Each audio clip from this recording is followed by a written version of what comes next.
Welcome to the webinar with the lovely Lydia Dunford from Boys Turner. We're always delighted to have Lydia with us. Her webinars are always so informative and always very popular. So without further ado, I will pass you over to Lydia, who will do a quick intro. And then as we go through, I'll be asking some set questions that we have, and Lydia will be answering them. And as I say, if you have questions about the topic, please do put them into the chat and Janet will ask them. And at the end of the session, we will then stop recording. And if there's time and people have some questions specifically, then you can come off mute and turn your videos on and ask Lydia directly. So I will pass over to you, Lydia. Oh, thank you, Sally. It's always really fun doing these webinars. So I'm Lydia Dunford. I'm an associate solicitor at Boys Turner in the education team. We advise parents of children and young people with special needs and disabilities, specifically on EHCPs. We also work with case managers, deputies as well. Super. So we'll go on to our first question. So the big question, what are transition reviews? Yes, so firstly, please let me know if anyone can't hear me. I've had comments that my microphone is sometimes a bit crackly, so if anyone can't hear me, let me know and I'll see what I can do just to improve it. What are transition reviews? So EHCPs, which everyone's probably already familiar with, they have to be reviewed by the local authority once a year at a minimum. When you have transition reviews, those are still reviews of EHCPs, but they are a type of annual review that have to happen before the child or young person transitions to their next stage of education. So it's kind of in the name. The transition stages of education, there's quite a few. You could have nursery, so early years up to primary setting, infant to junior, you could have junior to secondary, or secondary to post 16. The aim of those reviews, transition reviews, is to look at the content of the EHCP, so the needs and provision, as you would at any other annual review, but with the transition in mind, making sure that the content is up to date, are any amendments needed, and it's also a relevant time to be looking at what potential placement is going to be named for that child or young person that they're then going to go to at the next stage of transition. So are you looking at them to stay at their current setting if it's a through school? Are you looking to change to a different setting, a different type of setting, maybe from mainstream to specialist or something else? Residential, is that something that's needed? So there's quite a few things to consider when you're looking at transition reviews. So when do transition reviews need to take place by? So realistically, you kind of need to work backwards from when the child or young person is going to transition to their next stage of education. So that will be the September in an academic year. The transition reviews need to really take place the autumn term before then, so a year before, ideally. The reason is, it might seem like a long way off when you've got potentially 12 months from thinking about the next placement to actually going to that placement potentially. But there's a risk of, if the review is held later than that autumn term, the relevant deadlines to have that final EHCP and have a decision about your transition placement may not be issued in time to actually challenge them before September. So it's worth thinking about it. So ideally, say if you're going from primary to secondary, really from year 5, so that's 2 years before your transition, it's worth thinking about options, thinking about secondary options, what kind of setting, that sort of thing. What do the experts think who are involved? What's the school's view? Do they have any ideas? Local authorities' view?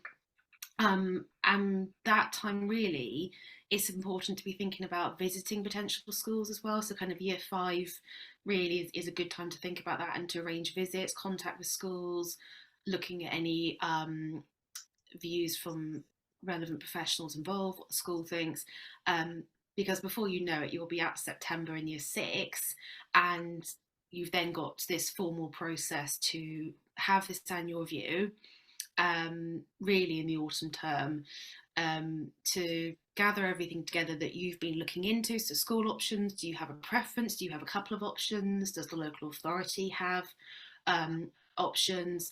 I will say generally local authorities will look to say, they'll look at the nearest settings kind of within borough. So that's often a kind of starting point, but that's not the be all and end all. You can absolutely look beyond your borough if you feel there isn't anything appropriate within that area. You're not bound by the same sort of catchment rules like you would be if there was no EHCP and you're just going through the standard secondary admission phase, for example. So you parents are free to look at all different types of schools, and that goes for any stage transition, not just primary to secondary, but that's quite a good example. So it's doing your preparation early, because once you get to annual review time, transition review time, it will go by very quickly, and then before you know it, you'll be coming up to September of that transition, and a lot will have needed to have happened in time by that point for that to be successful. And time just does go past so quickly, doesn't it? So And it's, if you think how many the school potentially might be doing of these reviews and the local authority and local authority delays that could happen, it really is worth, you could even start thinking earlier, but I suppose, it depends on the individual child and what is realistic in terms of, right, when do we need to start looking at options? Is there going to be a massive change in placement, do you think, like from mainstream to a specialist or residential or something else? Yeah, so it does take a lot of work and it goes by very quickly, but it's worth planning ahead, certainly, and trying to get everything ready as much as you can, in terms of updated information, evidence, views on placements, etc., what placements could offer, costs, to the local authority for that transition review, to kind of front load it. Because I think one of the questions later is about what happens if you get that transition review decision and you're not happy with it. So yeah, we'll come on to that, I think. yeah. What are the legal deadlines for issuing EHCPs following a transition review? So there are two different dates to be aware of, and that will depend on what stage of transition you are at.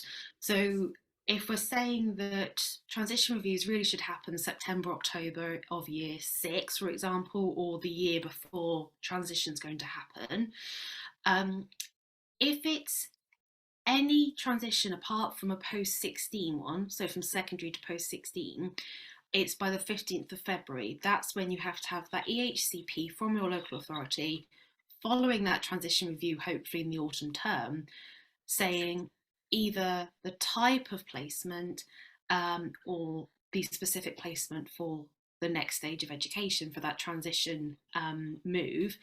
If it's a post-16 review, so that would be secondary to post-16 placement, it would be the 31st of March is your deadline for that final EHCP.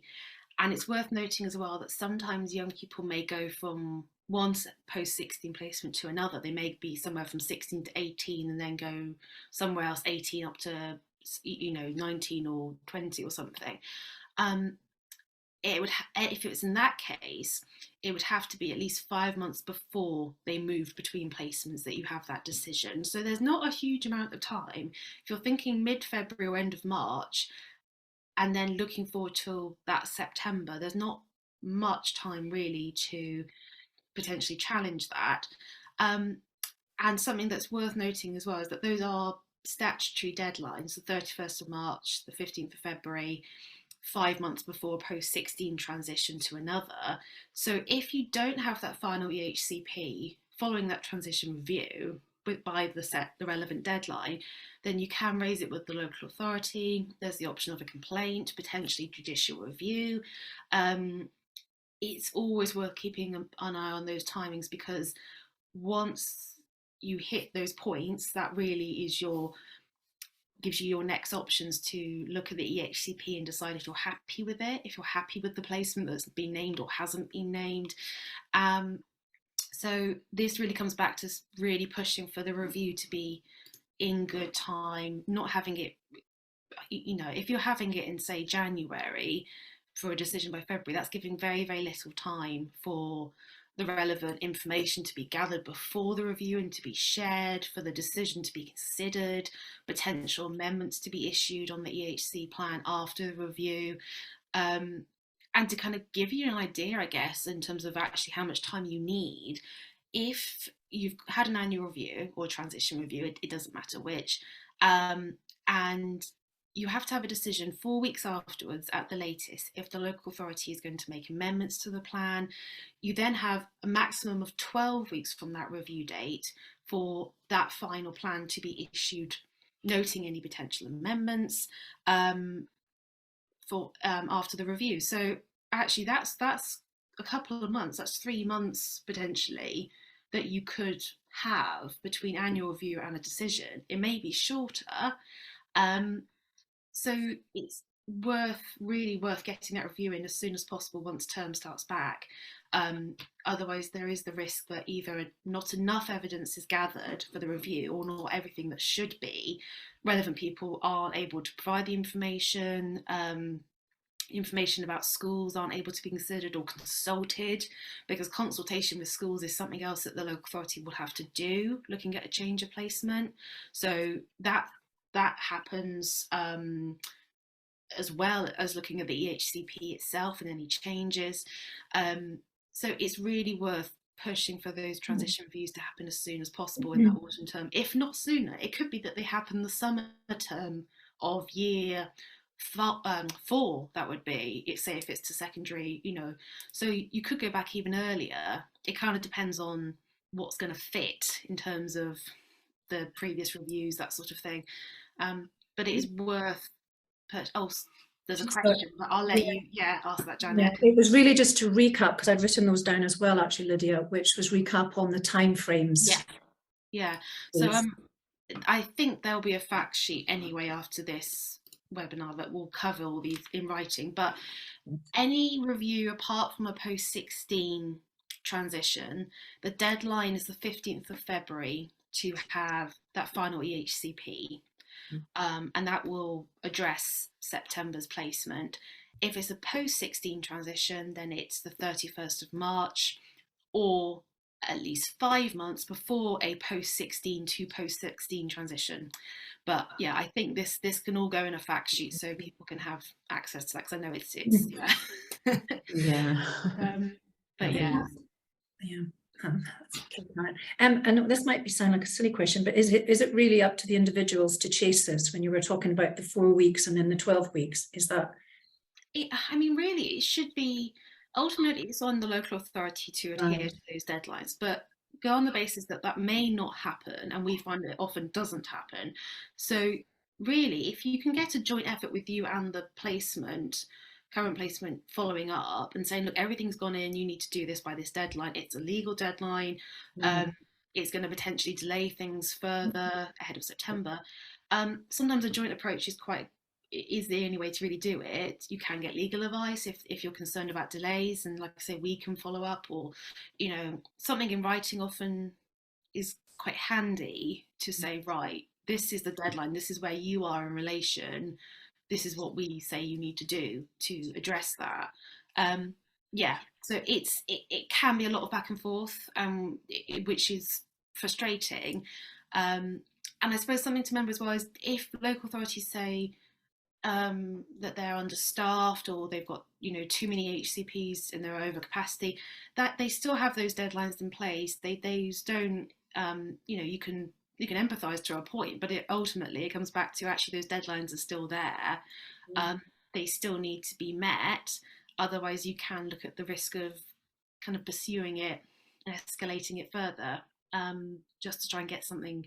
Sometimes the threat of a complaint does help. I'm sure that focuses the attention. I've done that, and then the next day they've sent the thing saying, like, here you go.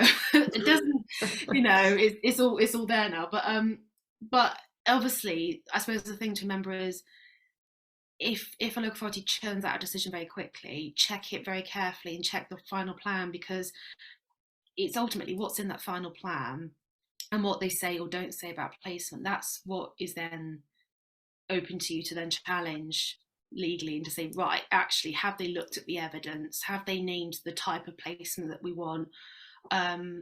you know, like there's evidence that specialist is needed, but actually they've still named mainstream.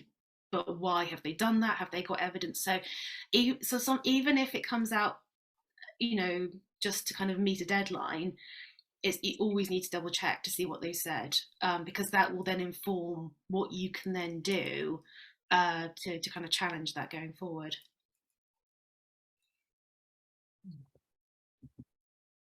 What can parents or the young person do if they do not agree with the content, i.e. the needs, provision and/or placement named of the amended final EHCP? Yeah, so this is kind of what it's been leading to in terms of getting that final plan and legally what parents or the young person themselves can do. So with any decision after an annual review, so transition review, annual review, it's always the same afterwards, where you get that decision and you have a right of appeal to challenge it. So that right of appeal is to the Special Needs and Disability Tribunal, who are separate from whichever local authority you're with. And what has to be, there's certain documents that have to be submitted for an appeal, so you need that decision letter.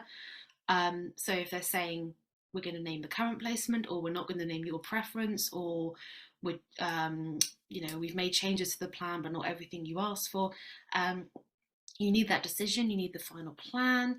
There's other documents that have to be gathered. So the reason it's so important to get that in by either the 15th of February or 31st of March deadline is, at the moment, appeal timetables are taking up to a year to get to a final hearing from being registered.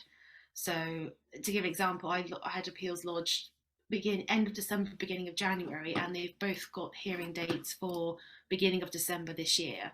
Gosh. And that's a huge amount of time. That's so long. Now, with transition reviews, the tribunal have indicated that they would try and bring that forward, because you potentially have a child being out of school if it's concerning transition, so they may not have a placement to go to. But I would still stress and say you definitely need to get that decision, even if the decision is absolutely rubbish. And they've done nothing to the EHC plan after the review. They haven't named the school you want. Ultimately, it does matter, but it also doesn't, because once you get the right of appeal, you can then get into the appeal system and formally challenge it.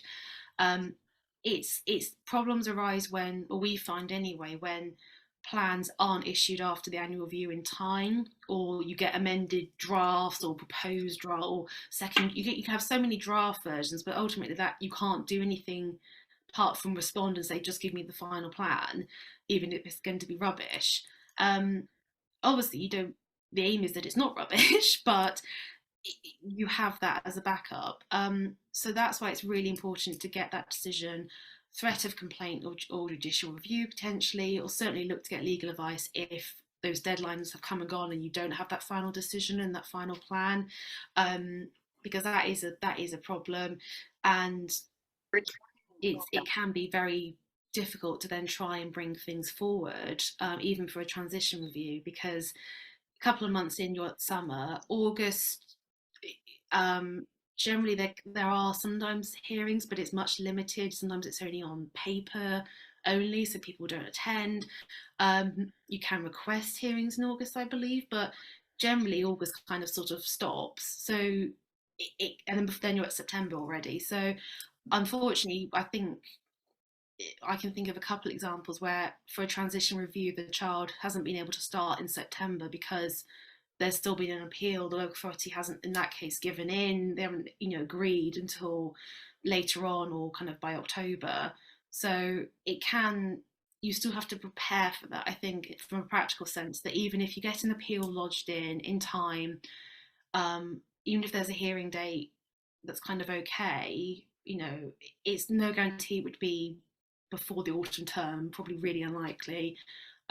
So making those practical arrangements of, actually, if it comes to September, what are we going to do in terms of school or college or whatever setting, which is very difficult and unfair that has to happen, but it is unfortunately something that does, and it's something that really you go back to getting those decisions within time, kind of as soon as possible. And ultimately, those deadlines that I said, they're not local authorities shouldn't wait to give you those decisions by then. They should do it once they're ready. They shouldn't wait and hold off for the 31st of March or the 15th of February, just because if they've got the decision the 1st of February or end of January, they should send it to you then. There's no reason to sit on it. So yeah, just bearing that in mind, just, you know, keeping an eye on the timings. Sure. I'm sorry, Lydia, I'm just going back to your previous page, and it's a bit of a follow-on, and it kind of comes into this one too from Karen. If you want your reports to be considered for a Year 6 transfer, when is it best to make sure these are considered? The reports pertain to the secondary environment.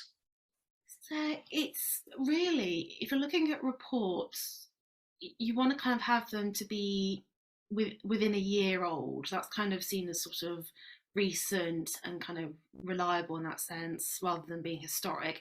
But it does depend on the individual circumstances. It might be actually that there was a report done 6 months ago, but now needs have changed, so actually you need something more recent because the previous one isn't reflective anymore.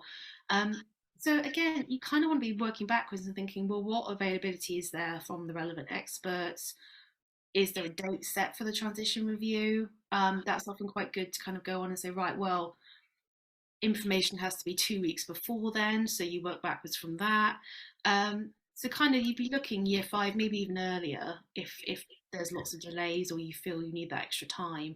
But again, it also depends on what's already available. And actually, is it existing experts that just need to do an addendum, or is it new experts coming in entirely? So yeah, it's work backwards from the transition and then allow as much time as you can. And yeah, if they're looking at secondary environment, then that's, yeah, it's important they're happy with what they need to cover in terms of the placement options or placement type. Yeah. This also might be relevant to this current page we're looking at. If someone with an EHCP moves into a different LEA, what should happen? The current placement in mainstream has failed, and we would like the child to go to a special school. Would this also be a transition review? So it's slightly different. I think the easiest way to do with that is if you drop me an email afterwards, because if essentially if an EHCP goes from one local authority to another, that new one needs to adopt that plan. They can look to review it themselves. There's lots of different things to consider in terms of what school the young person or child should be at during that time. Are they still able to stay at the current school named, or would that be impractical, i.e. it's too far away now because you've moved, you know, however far away from where you were. So not a transition review as such, but there potentially could be a review from the new local authority who takes on the EHC plan. So yeah, I would say for that one, drop me an email. I'd be happy to have a chat about that in a bit more detail, I think. So, yeah. What if the local authority does not name a placement for September? This is something which is allowed, but it's very frustrating when it does happen. So we go back to 15th of February or 31st of March, or ideally sooner if the local authority is being proactive and has issued its decision before. It is sufficient for them to name just a type of placement, and that's at any point during an EHCP you know, being finalised, not just the transition review. I don't find that very helpful at all, just naming a type, because ultimately that child or young person still needs to be going to a setting. Yeah, but they are allowed to do that. So again, comes back to getting that decision, even if it's a rubbish decision, by the 15th of February, 31st of March, and you can appeal that. So as you would appeal if there was a school named or college named that you didn't feel was suitable, or young person didn't feel was suitable or wanted another one, it's exactly the same process where you would say, right, there's no school or college placement named, this is the one we want, or we don't agree that the type name is suitable. They might put a maintain mainstream, and you might think, well, actually we need a specialist setting. So that can be challenged, and the ultimate aim really on both the local authority and parents or young person is to find a school. That's the ultimate aim, is to be in a setting that can meet needs. So having the type might give you some idea to go on. It might give potential schools something to go on, along with the EHCP content, what kind of provision, any supporting evidence. But really, that kind of comes back to when you start doing your research into next placements ahead of the transition review. So, you know, potentially 18 months or so before this point, even, you know, or longer. Is there an offer of a school place already? Has that been submitted? Do they need to be consulted with? Is it there but the local authority just hasn't named them? If not, that can be kind of brought up through an appeal. So there's lots of different ways to challenge it through an appeal, but it's the same process as if a school was named.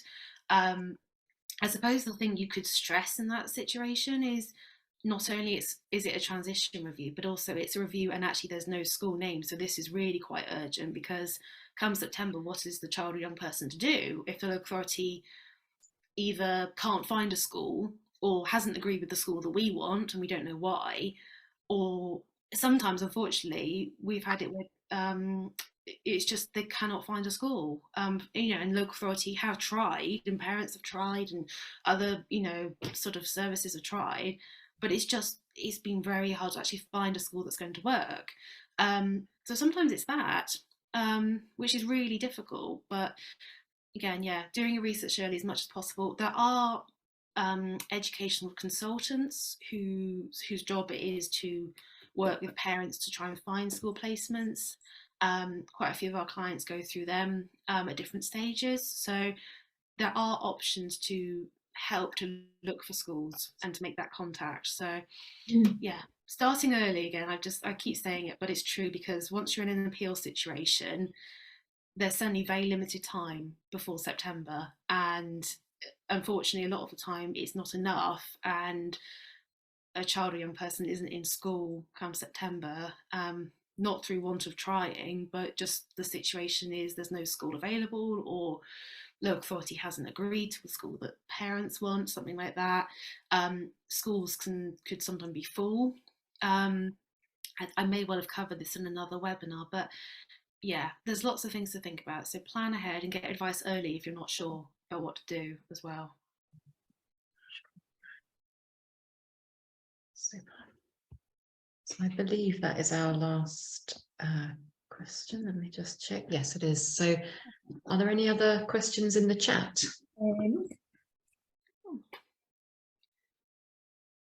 No, I can't see any. No. Okay. Super. Well, thank you very much, Lydia. Another very useful and interesting session, of course, with so much information. There is a lot, yeah. Yeah, there is a lot, and as Lydia said, that there will be a fact sheet, so that all of the points that were covered will be included there, and then we'll send that out, and this will be available to watch again if anybody does want to just go through it again if there's something that was missed. But Lydia has kindly said that she's very happy to receive emails directly to her, and I think we've put her email up, and you can see on where the webinars are on our website. So do feel free to contact Lydia if you do have a question specifically for her. Sally, we do a very quick question from Rue. He said, sorry, quick question. Is that will the LA pay for the education consultant? No, they don't have to. That would be seen as parents choosing to do that. Local authorities should have. Each local authority should have a local offer, which is on their part of their website, and that should set out all of their SEN resources provision within the borough. So you can always go back to them and ask them for options, because they should have that information. It just difficulties come when within borough there isn't anything that's going to work, so you have to look further afield potentially. Is there any support sort of for after the college for learners? So I mean, if there's an EHCP, I think this might cover, there's a question saying what happens post 18 as well. So EHCPs can go up to 25. So if they're still in the EHCP, the names are setting, then that's where the young person will go. I don't know if it's support after college, as in there's no EHCP. That's kind of going into a different area of what the young person needs at that stage and what kind of provision the college can provide if there's no EHCP in place. So I think this was a webinar actually about when EHCPs can be ceased, and about what should be happening. Again, might be worth dropping me an email if it's something a bit more specific. Great. Thanks, Lydia. Yeah, you covered that one before, so that one is available on our website. So yeah, do have a look. So yes, we'll send a copy of this once it's been edited and put up online, so it will be available as well as the fact sheet a little bit later on in the day. So that's fantastic. Thank you so much, Lydia. That was brilliant. Thank you very much indeed, as usual. And yes, so we'll wrap up now and say thank you very much for Lydia again, and to everybody who joined us. I hope that that was really useful for you, and we're hoping that Lydia will do some future webinars for us. We always love having Lydia on. And yes, and we hope to see everybody else soon for our webinars. So we will say cheerio for now. Bye, guys. Okay, thanks. Bye, everyone.